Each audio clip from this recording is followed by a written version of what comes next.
Getting rich is easy. Make sure you only sell things that the super rich can buy.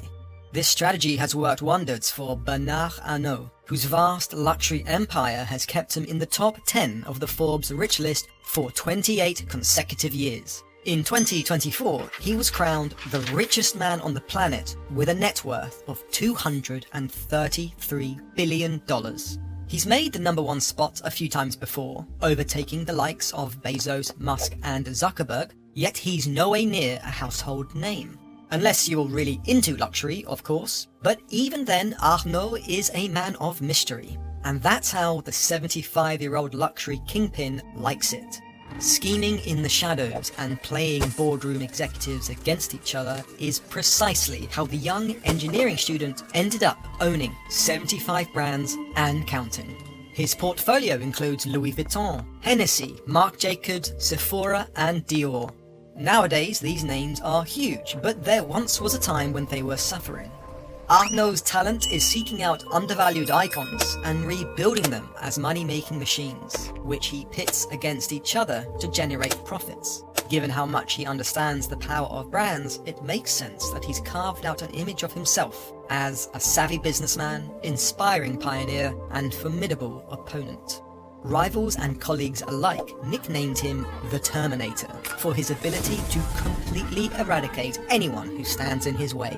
His life is like a Hollywood movie, filled with daring business moves and commercial setbacks. If his latest ambition succeeds, he'll not only have a virtual monopoly of the luxury sector, he'll remain the richest person in the world for a lot longer, because his top clients are everyone else on the Forbes rich list.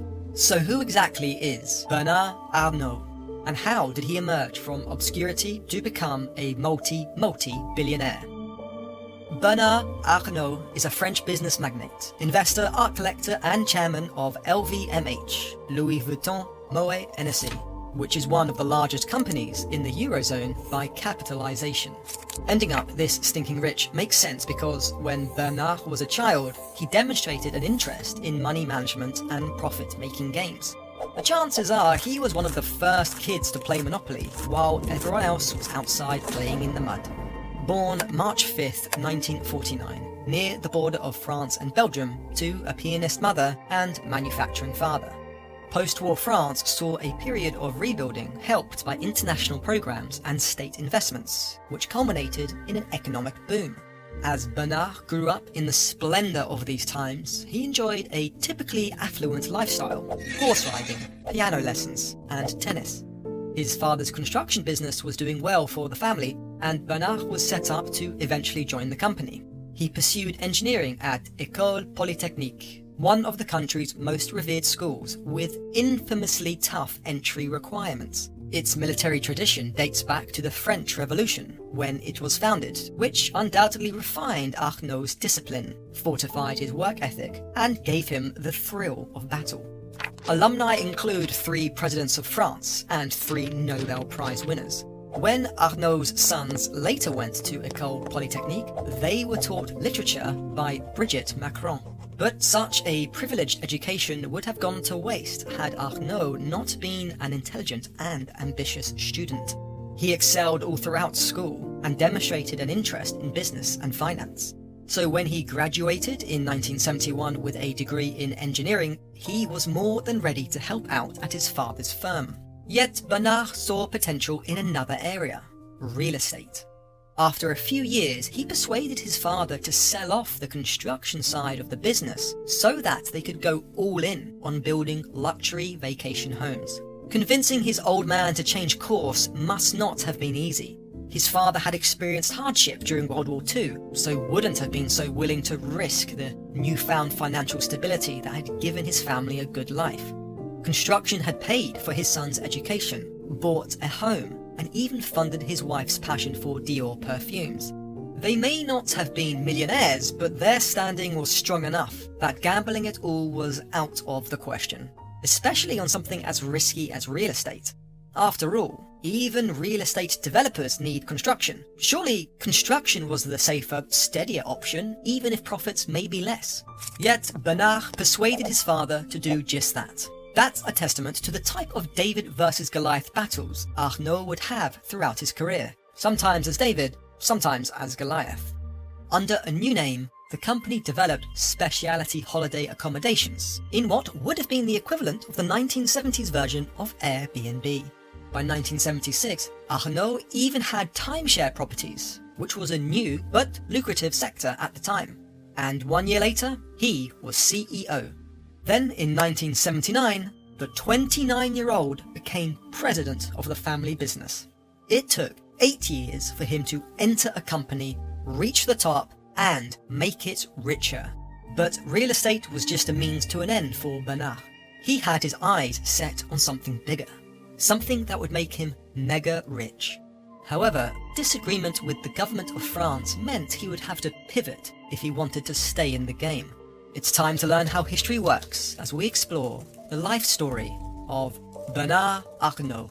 Right when Arnault was poised to take his company to new heights, France elected François Mitterrand in 1981. The socialist leader started on the Catholic nationalist right and even served under the Nazi puppet government. But his slide to the left and subsequent election not only pushed the communists out of the political race for good, it ushered in a wave of divisive reforms. As you can expect, some of the ideas didn't gel with an industrialist like Arnault. Things like a fifth week of paid vacation, setting up reductions in the working week, and nationalizing entire sections of industry, including the private banking system.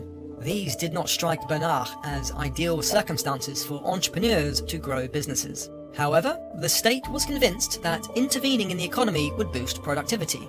So what did Bernard do? The only thing he could do. He moved to America. He handed the keys to his French business to a trusted associate, and then concentrated on developing properties in Florida, where there was a real estate gold rush. But moving across the pond was not an easy decision to make. Arnault felt more like he'd been pushed to leave than wanted to leave his home. Years later, he remarked that, quote, "When you haven't studied in the United States, it's hard to be accepted. It's difficult for a Frenchman to succeed there."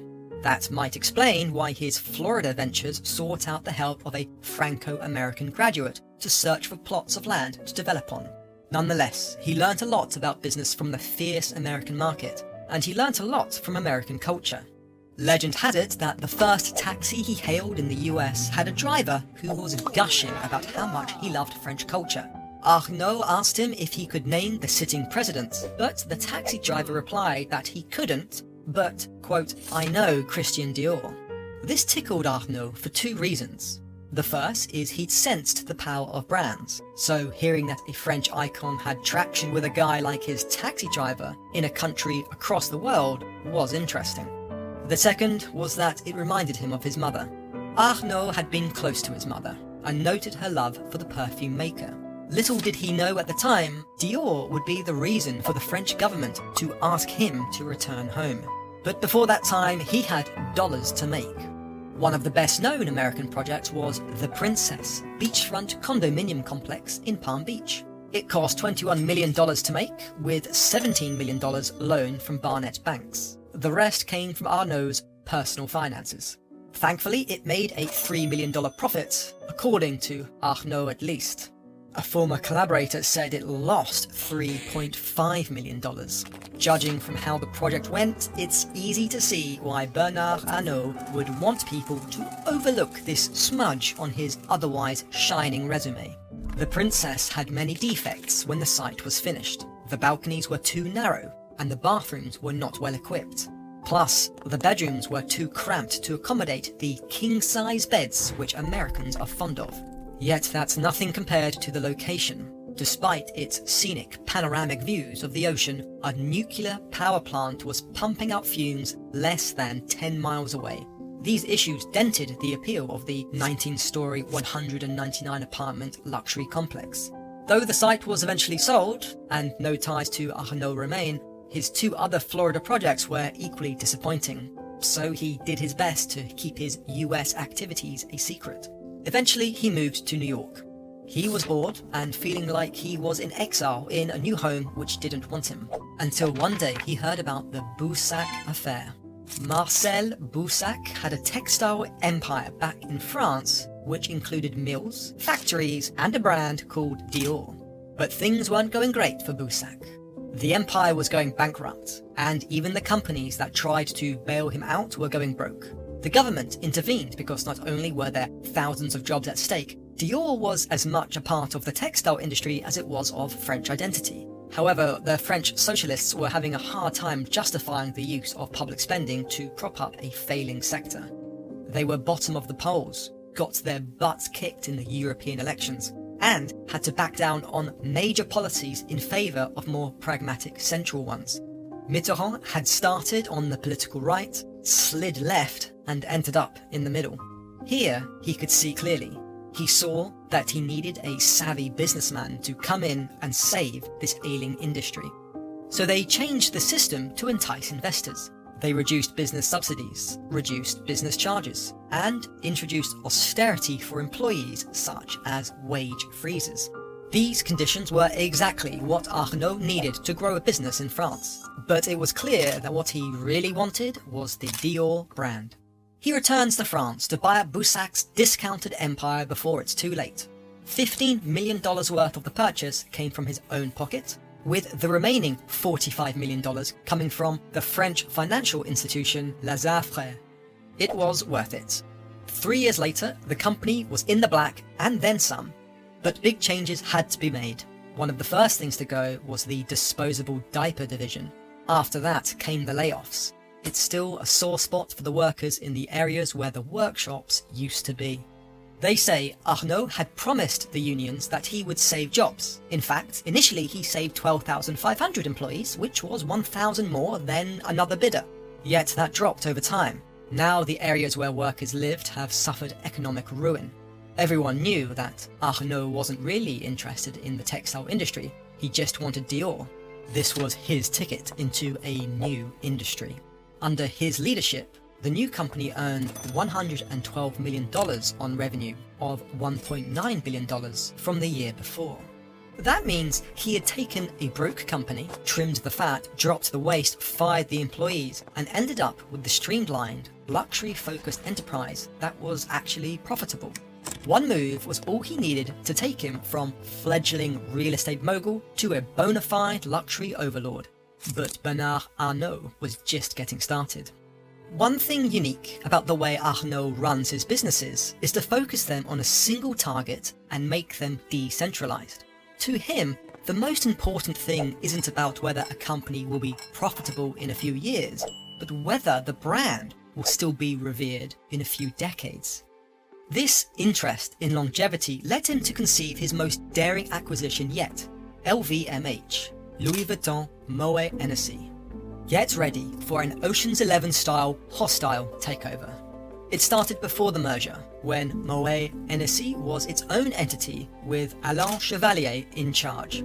He'd noticed how a boom in the luxury champagne and spirits industry had boosted their stock value, and he also noticed how stocks were getting bought up.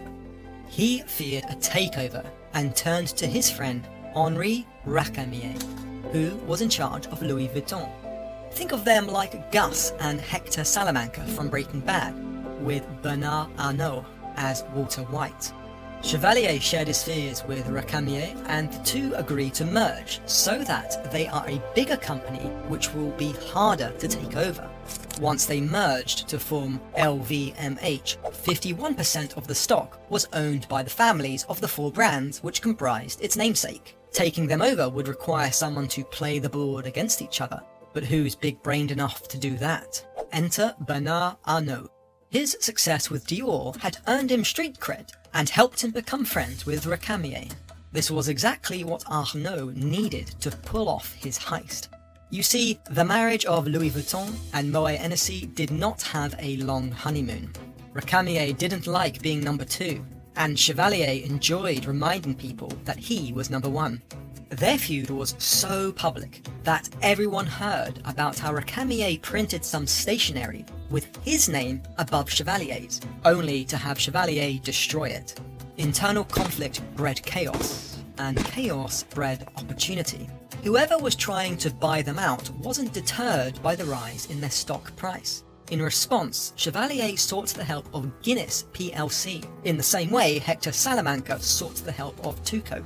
By offering Guinness a 20% share, it added an extra layer of security from any buyout. Plus, the loyalty would help Chevalier in the boardroom. But this decision was done without Racamier's consent. He was angry that the guy he partnered with was now deciding how much of his company could be given away. Civil war broke out. So Bernard Arnault was summoned by Racamier to become his muscle, in the same way that Gus brought in Walter White to help him outdo his own business partner. But you'd be a fool to think that he'd hand over his prized Dior so easily. Walter White, Bernard Arnault, promised to protect the company from external threats. A promise he technically never broke. But once Bernard was firmly embedded in the company, he allied himself with Moet Hennessy and Guinness, so long as they promised Arnault greater shares. The trio then bought 24.5% of LVMH stock for $1.5 billion, which you can imagine did not make Racamier a happy bunny. In turn, he snapped up 33% of shares to acquire control, but over the next 3 days, Arnault purchased $60 million worth of shares to gain 37.5% of the company. And just like that, he'd become the biggest shareholder. Months went by in a battle of attrition to be the owner of the biggest luxury conglomerate in the world. By January 1989, Bernard emerged the victor when he acquired 43.5% and 35% voting rights. The war was over. The takeover was complete. Arnault was finally in control of LVMH. All it took was playing his competition off each other, switching alliances at the right time, and making sure no one noticed that he was getting ready to snap up the company right when everyone else thought they were crossing the finish line. So, was Bernard Arnault one of the investors who prompted the stock rise which led to the LVMH merger in the first place? It's hard to say. The market was doing well at the time, and Arnault is as interested in making money as he is in securing brands. So even if he wasn't the direct catalyst, there's no doubt he was watching the luxury market closely and waiting for the opportunity to strike. When Bernard Arnault strikes, it's a death blow. True to his Terminator nickname, Arnault consolidated his power to become CEO and chairman, and Racamier and Chevalier were forced out. Over the coming years, LVMH snapped up brand after brand, yet one has eluded Arnault more than any other. It may just be his downfall. Hermès is a French luxury design house specializing in perfume, jewelry, watches, and ready-to-wear clothing. With contributions to the arts, it's as much a cultural icon in France as it is an international luxury brand. It's also a family-run business that isn't in a rush to sell. The family owns 65.1% of shares, which gives them a staggering 74.8% voting rights when allocating net income. But Bernard Arnault has never seen a business he couldn't buy. So, in 2010, the then CEO of Hermès, Patrick Thomas, was cycling through the French Alps when he received a strange phone call. It was Arnault. He was calling with a brief message to let Thomas know that in 2 hours he would announce to the world that he owned 14.2% of Hermès. This was a complete shock. No one knew that Arnault had acquired shares. But how? Back in 2001, LVMH established a number of subsidiaries to acquire equity derivatives through financial intermediaries. By creating distance that way, they would not be legally obligated to declare their holdings.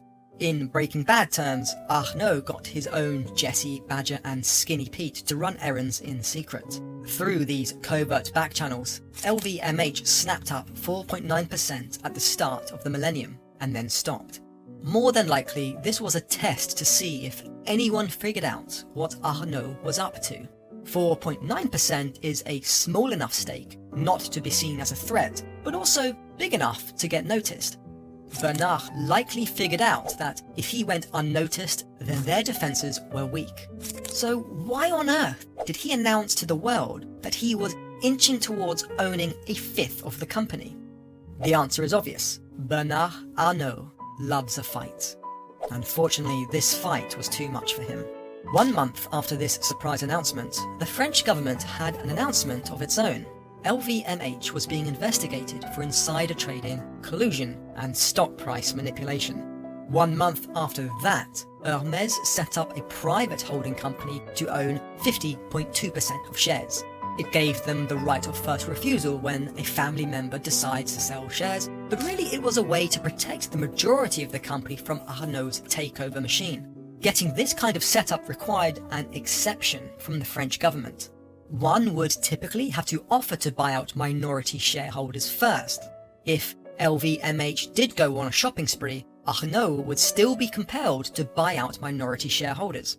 More than likely, some of these shareholders knew the Hermès family or were sympathetic, so were prepared to stall Arnault for as long as possible. The fight was so public that in March 2011, Hermès CEO Patrick Thomas categorized LVMH's method of acquiring 20% of the company with a phrase that can't be read out loud by a YouTube narrator.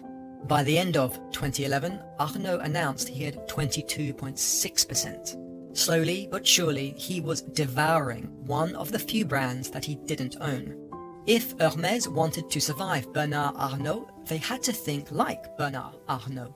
By mid-2012, Hermès had filed a separate criminal complaint against LVMH, where they accused Bernard and his cronies of insider trading, collusion, and manipulating stock prices. Such an accusation is the nuclear option. Not to be outdone, LVMH filed its own complaint for blackmail, slander, and unfair competition. The gloves were off. Every boxing match has a referee to make sure no one is playing dirty tricks. The French authorities finished their investigation and reviewed the complaints both companies leveled against each other and announced that they had uncovered wrongdoing on LVMH's part. Bernard Arnault hadn't lost a fight like that since he tried to squeeze a king-size bed into a Florida condo. Their conclusion was that by buying stocks secretly, LVMH was interested in owning a stake in the company as opposed to just buying stocks as an investment. But there's no smoke without fire. Of course, Arnault has always denied the claims of a takeover bid. He's sticking to his story that it was an investment, but we know better than that. In fact, by mid-2013, LVMH's stake had reached 23.1%. Not that it mattered. By autumn, the court rulings had come through, forcing LVMH to distribute its shares over the next 5 years. LVMH fulfilled its obligations and paid an €8 million fine by the end of 2015. With all legal disputes between LVMH and Hermès resolved, the two companies parted ways. However, Arnault personally owns 10% of Hermès shares as a typical investor. No doubt this helps the Hermès family keep an eye on him. But Arnault had one more ace up his sleeve. After the Hermès debacle, he stuck to what he knows by buying up brands like Bulgari and Tiffany & Co. Yet his smartest play was in 2017 when he sold Dior to LVMH. That's right, the brand cherished by his mother, the brand that got him into luxury, the brand so dear to French hearts, had been owned by him and not his company. Well, to be more precise, it was owned by a private holding company controlled by a single major shareholder. He sold it to LVMH for $13.1 billion. Maybe he'll use that money to fund another takeover on Hermès, or maybe he'll snap up more brands until Hermès has nowhere to go, or maybe he'll simply ride into the sunset. Whatever happens, you can be sure that Bernard Arnault is already planning his next move.